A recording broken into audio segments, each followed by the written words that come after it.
Bapak Ibu jemaat yang dikasih Tuhan, bersyukur pada malam hari ini kita akan membaca bagian daripada firman Tuhan. Tapi sebelumnya kita minta pertolongan sama Tuhan. Kita satu di dalam doa. Pada malam ini Tuhan, kami anak-anak-Mu mengucap syukur karena Tuhan senantiasa memberikan kami yang terbaik dalam kehidupan kami. Sebentar kami akan membaca bagian dari firman-Mu Tuhan. Berkati kami Tuhan yang akan berkata-kata atas firman ini. Berkati kami agar kami bisa mengerti. Berkati kami agar kami bisa mendengar serta merenungkan firman ini dengan baik. Terima kasih Tuhan Yesus. Amin. Jemaat yang dikasih Tuhan, malam hari ini kita akan membuka firman Tuhan yang terambil dari kitab Perjanjian Baru 1 Korintus 12 ayat 1 sampai 13. Lembaga Alkitab Indonesia memberikan judul Rupa-rupa karunia tetapi satu roh. Sekarang tentang karunia-karunia roh, aku mau saudara-saudara supaya kamu mengetahui kebenarannya. Kamu tahu bahwa pada waktu kamu masih belum mengenal Allah, kamu tanpa berpikir ditarik kepada berhala-berhala yang bisu. Karena itu, aku mau meyakinkan kamu bahwa tidak ada seorang pun yang berkata-kata oleh Roh Allah dapat berkata, terkutuklah Yesus. Dan tidak ada seorang pun yang dapat mengaku, Yesus adalah Tuhan, selain oleh Roh Kudus. Ada rupa-rupa karunia, tetapi satu roh.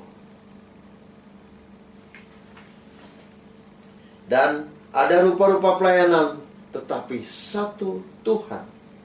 Dan ada berbagai-bagai perbuatan ajaib, tetapi Allah adalah satu, mengerjakan semuanya dalam semua orang. Tetapi kepada tiap-tiap orang dikaruniakan penyataan roh untuk kepentingan bersama. Sebab kepada seorang roh memberikan karunia untuk berkata-kata dengan hikmat. Dan kepada yang lain, roh yang sama memberikan karunia berkata-kata dengan pengetahuan. Kepada yang seorang roh sama memberikan iman. Dan kepada yang lain, ia memberikan karunia untuk menyembuhkan. Kepada yang seorang roh memberikan kuasa untuk mengadakan mukjizat, dan kepada yang lain ia memberikan karunia untuk bernubuat, dan kepada yang lain lagi ia memberikan karunia untuk membedakan bermacam-macam roh. Kepada yang seorang ia memberikan karunia untuk berkata-kata dengan bahasa roh, dan kepada yang lain yang memberikan karunia untuk menafsirkan bahasa roh itu. Tetapi semuanya ini dikerjakan oleh roh yang satu dan yang sama, yang memberikan karunia kepada tiap-tiap orang secara khusus seperti yang dikehendakinya. Banyak anggota tetapi satu tubuh. Karena sama seperti tubuh itu satu dan anggota-anggotanya banyak. Dan segala anggota itu sekalipun banyak merupakan satu tubuh. Demikian pula Kristus. Sebab dalam satu roh kita semua, baik orang Yahudi maupun orang Yunani, baik budak maupun orang merdeka, telah dibaptis menjadi satu tubuh, dan kita semua diberi minum dalam satu roh. Demikian firman Tuhan yang kita dengar dan bisa kita lakukan dalam kehidupan kita sehari-hari. Jemaat yang dikasih Tuhan, Shalom. Berbahagia pada malam hari ini kita bisa berkumpul bersama dalam kebaktian rumah tangga di minggu pertama bulan Juni tahun 2020. Tentu saja minggu setelah Yesus naik surga, di mana ada pencurahan Roh Kudus yang kita terima. Tuhan Yesus memberikan kuasa Roh Kudus kepada murid-muridnya itu, kita yakini paling sedikit ada 4 hal, Bapak Ibu. Pertama, yaitu Tuhan memberikan kuasa untuk mengasihi. Yang kedua, Tuhan Yesus memberikan kuasa untuk kita menjadi kesatuan. Yang ketiga, Tuhan juga memberikan kita kuasa agar kita berani melakukan keberanian. Dan yang keempat, kita diberikan kuasa untuk mengetahui atau kuasa pengetahuan. Tentu saja kuasa-kuasa inilah yang akan memampukan, bahkan memampukan para murid Tuhan Yesus, sehingga mereka bisa melakukan tugas panggilannya, menyebarkan Injil, juga kabar sukacita. Bapak Ibu yang dikasihi Tuhan, memang dalam sejarahnya kita melihat anugerah yang diberikan, yang berupa karunia-karunia itu, atau kuasa-kuasa kepada murid-murid Tuhan Yesus itu, diterima oleh mereka. Namun mereka tetap belum bisa lepas dari persoalan serta permasalahan hidup, baik yang bersifat internal maupun kondisi-kondisi eksternal dalam mewadahi persekutuan para murid Tuhan Yesus. Beranjak dari surat yang kita baca, Rasul Paulus menyampaikan surat ini kepada jemaat di Korintus. Itu Bapak Ibu yang dikasihi Tuhan, ini adalah bagian-bagian, ya. Katakanlah ini bagian-bagian di mana pada waktu itu kota Korintus merupakan kota metropolis, kota metropolitan, kota yang berada di antara Yunani pusat dan Peloponnesus. Kota ini merupakan jalur-jalur perdagangan antara Yunani Utara dan lintasan-lintasan ke arah Isthmus. Di sana ada 2 pelabuhan, ya, yang melintasi kota ini. Tentu saja kalau kita lihat dari kota yang ada, kota ini dianggap sebagai kota yang sangat strategis, ya.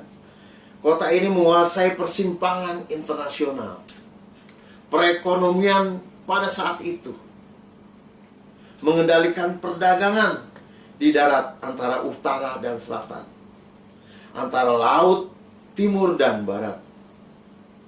Bapak Ibu yang dikasihi Tuhan, kota Korintus ini juga selain sebagai kota perdagangan, dikenal juga sebagai kota yang berpusat kebudayaan. Karena apa? Penduduknya beragam, ya. Di mana di sana ada bangsa Yunani, bangsa Yahudi, berbaur di sana dengan bangsa-bangsa yang lain. Maka dari itu, jemaat di Korintus sangat dianggap sebagai jemaat yang sangat kaya akan talenta karena keberagamannya. Orang-orang atau yang dikenal sebagai jemaat Korintus itu dikatakan pada waktu itu sebagai jemaat yang memiliki karunia yang sangat berlimpah dari A sampai ke Z. Namun Bapak Ibu yang dikasihi Tuhan, ternyata keanekaragaman itu tidak membawa jemaat Korintus untuk saling membangun, saling melengkapi. Justru karena keberagaman yang ada dipakai untuk saling menonjolkan diri, sehingga akhirnya jemaatnya terpecah-pecah. Keberagaman jemaat ini akhirnya membuat jemaat Korintus menjadi pecah dan terkotak-kotak. Atas dasar itulah, Bapak Ibu yang dikasihi Tuhan, Rasul Paulus menuliskan surat ini kepada jemaat di Korintus, di mana dalam perikop yang kita baca tadi, 1 Korintus 12 ayat 1 sampai 13, Rasul Paulus mengingatkan bahwa sekalipun ada keberbagian karunia atau talenta yang menjadi bagian dari pengikut Kristus, namun mereka harus menjadi satu kesatuan yang hidup, yaitu satu roh dan satu Tuhan. Kalau kita baca dalam pembacaan tadi atau renungan malam hari ini, ada penegasan di ayat 17 yang selalu kontekstual, yaitu tujuan karunia-karunia. Bahwa karunia-karunia dimiliki bukan untuk perorangan, tapi karunia-karunia yang dimiliki ini untuk kebersamaan, untuk kepentingan bersama. Oleh karena itu, Bapak Ibu, hidup dalam persekutuan, kita harus lebih mementingkan kebersamaan. Itu harus menjadi dasar persekutuan bagi orang-orang percaya. Karena dalam kebersamaan akan ada kasih yang mengikat kita. Ada kekuatan untuk saling dukung-mendukung antara satu dengan yang lainnya. Keberagaman karunia seharusnya tidak menjadi hambatan untuk kita hidup bersekutu, hidup dalam satu persekutuan. Itulah yang harusnya menjadi ciri khas ya, sebagai orang Kristen, orang yang percaya, pengikut Yesus Kristus sebagai kepala gereja. Bapak Ibu yang dikasihi Tuhan, tantangan bersamaan ini yang terjadi pada saat ini tentu saja menjadi renungan pada malam hari ini. Bagaimana kita sebagai gereja, sebagai orang-orang percaya, mampu merumuskan kepentingan bersama ini untuk melayani dan senantiasa memberikan kesaksian. Kalau kita lihat, 2 hari lalu kita sama-sama masih merayakan Hari Kesaktian Pancasila. Ya. Bapak Presiden Joko Widodo mencanangkan bagaimana Pancasila ini bisa menjadi perekat bagi bangsa dan negara kita. Bahwa ditekankan bahwa kita harus melakukan tindakan nyata. Ya. Bapak Ibu, kalau kita lihat logonya seperti ini. Mengajak bangsa ini untuk bergotong royong. Ya. Di tengah kondisi saat ini, Bapak Ibu, bagaimana wabah atau pandemi COVID-19 membawakan dampak sosial yang sangat dalam. Untuk itu, di tengah kondisi ini, kita diajak untuk mempergunakan karunia yang Tuhan telah berikan. Karunia atau anugerah yang telah Tuhan berikan untuk senantiasa kita buat untuk kebaikan. Janganlah jemu-jemu berbuat baik. Untuk apa kebaikan itu? Untuk siapa? Sesuai dengan tema pada malam hari ini, Bapak Ibu yang dikasihi Tuhan. Tema yang diambil oleh Majelis Sinode yaitu mempergunakan karunia untuk kebaikan sesama. Kita diajak untuk hadir. Gereja wajib hadir di tengah bangsa dan negara ini. Di tengah masyarakat kita. Bagaimana kita bisa melihat tetangga-tetangga kita. Bagaimana kita bisa melihat kondisi kabupaten kita yang terkecil, tingkat RT, desa, bahkan kecamatan. Karena jemaat kita terbagi dalam beberapa wilayah di sini. Kita harus mempelopori, menjadi perintis, menjadi pionir atau menjadi duta-duta kebaikan bagi jemaat, bagi masyarakat. Bapak Ibu yang dikasihi Tuhan, melalui Satgas atau tim gugus tugas, saya berbangga hati bisa terlibat di sana. Kita telah mengkaji, memberikan nilai-nilai edukasi, dan senantiasa berbagi, menyemangati, memotivasi jemaat. Saat ini kita bersama telah 3 kali melakukan kegiatan. Bagaimana kita memberikan karunia atau anugerah yang kita berikan, memberikan support kepada jemaat. Itu dilakukan secara internal kepada jemaat-jemaat kita. Kita juga melakukan dukungan-dukungan kepada warga-warga sekitar. Terlebih lagi dalam aras PGIS, ya, lintas gereja-gereja di Kabupaten Karawang, kita pun terlibat aktif, bahkan mempelopori. Kita membagi sembako buat para mahasiswa yang terdampak akibat wabah ini. Ini merupakan semangat yang harus kita tanamkan dalam kehidupan kita bergereja.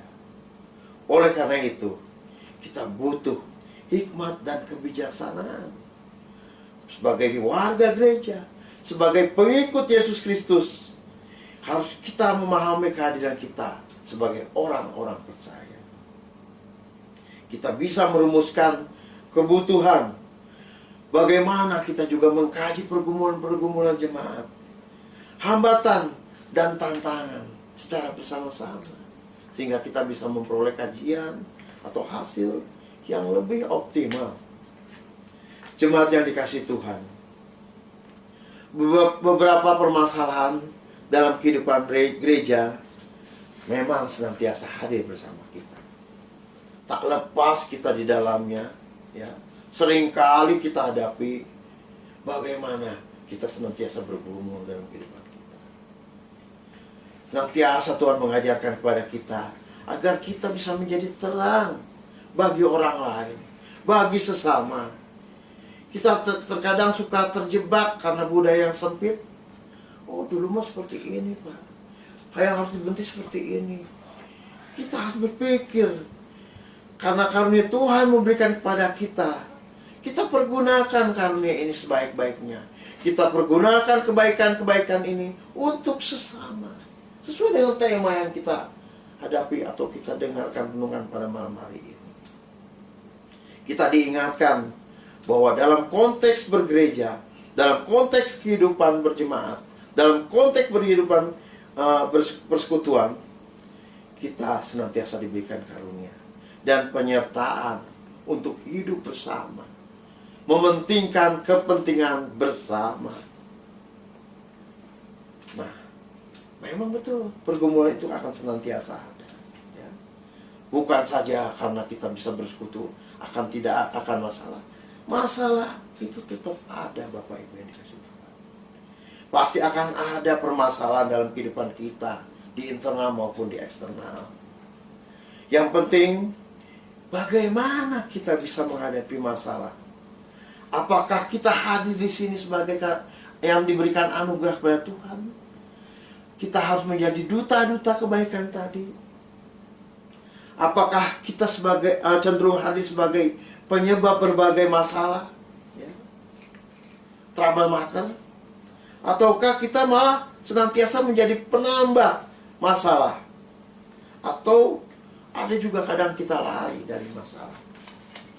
Bapak Ibu yang dikasihi Tuhan, kehadiran kita harus selalu menjadi corong kebaikan, menjadi pembawa damai, sehingga kita harus mempunyai semangat untuk menyelesaikan semua permasalahan secara damai. Dalam doa-doa kita senantiasa kita ungkapkan, jadilah kehendak-Mu Tuhan, mampukan kami untuk melakukan kehendak-Mu Tuhan. Beberapa hal ini senantiasa mudah kita ucapkan, namun seringkali sulit kita lakukan. Oleh karena itu, dengan penyertaan Roh Kudus, kita akan dimampukan. Kita harus yakin bahwa kita bisa melakukan pekerjaan-pekerjaan Tuhan, melakukan pekerjaan-pekerjaan pelayanan, bahkan menjadi saksi dan memberikan kesaksian. Kita adalah umat-umat yang telah diselamatkan dan diberi rupa-rupa karunia. Untuk apa? Untuk saling membangun dan untuk saling menguatkan. Tentu saja kunci keberhasilan ini harus kita hadirkan dalam kesaksian kita, dalam kehidupan berjemaat, dalam kehidupan bermasyarakat, untuk bangsa dan negara. Kita akhiri renungan ini dengan sama-sama kita berdoa. Mari kita berdoa. Tuhan Yesus, begitu besar karunia yang Kau berikan kepada kami. Berkati kami Tuhan, agar kami bisa belajar untuk senantiasa menerima karunia-karunia yang telah Tuhan berikan kepada kami. Turunlah Roh Kudus-Mu Tuhan, agar kami bisa menjadi juru damai, agar kami bisa memberikan kesaksian dalam kehidupan kami, di tengah jemaat, masyarakat, bahkan untuk bangsa dan negara ini. Terima kasih Tuhan. Amin. Tuhan memberkati kita.